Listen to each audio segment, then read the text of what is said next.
Bismillahirrahmanirrahim. Assalamualaikum warahmatullahi wabarakatuh.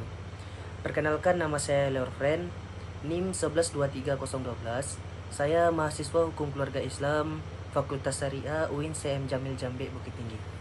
Jadi kali ini sering kita bertanya, bagaimana caranya supaya anak muda zaman sekarang mau belajar agama? Kenapa rasanya mereka susah sekali diajak ke majelis atau diajak ke masjid?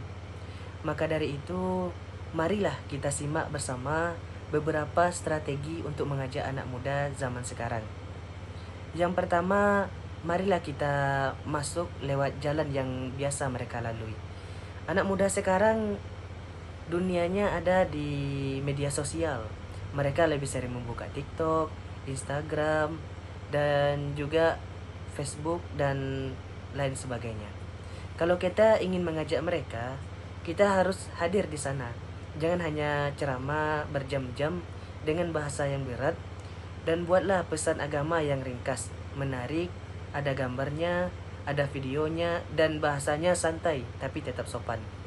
Jadikan media sosial ini sebagai masjid di genggaman tangan mereka. Yang kedua, tunjukkan bahwa Islam itu adalah jawaban untuk hidup mereka. Banyak anak muda berpikir agama itu cuma soal aturan, larangan, dan kewajiban saja. Padahal Islam itu sempurna. Islam itu panduan hidup lengkap. Jadi saat kita mengajari mereka, jangan hanya bahas soal sholat atau puasa saja, tapi hubungkan dengan apa yang mereka rasakan sehari-hari.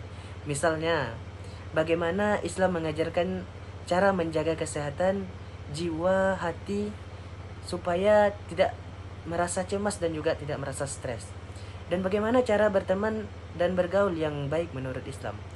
Dan juga bagaimana Islam mengajarkan kita peduli lingkungan dan menolong sesama. Dan bagaimana Islam menuntun kita meraih cita-cita dan kesuksesan. Kalau mereka sadar bahwa Islam bisa menjawab masalah hidup mereka, maka mereka akan sadar belajar agama itu adalah suatu hal yang sangat penting. Dan yang ketiga, ajak mereka berdiskusi, jangan cuma menyuruh. Anak muda zaman sekarang itu suka bertanya, suka tahu alasan dan maknanya.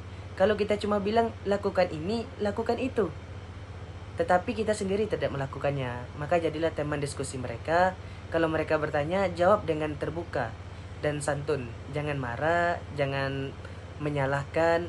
Dengarkan apa yang ada di hati mereka. Ingatlah, prinsip Nabi Muhammad SAW berdakwah. Beliau selalu menyampaikan dakwah dengan cara lemah lembut, mengajak kebaikan dan berdialog dengan sahabat beliau. Dan yang terakhir, jadilah contoh yang nyata, bukan cuma kata-kata. Sebagaimana Nabi pun mengatakan, lisanu hal abso min lisanu maqal. Mengajak kebaikan itu dengan perbuatan itu lebih baik daripada mengajak dengan berbicara atau dengan kata-kata. Ini yang paling penting. Anak muda zaman sekarang itu pandai membedakan mana yang omongan saja, mana yang kenyataan.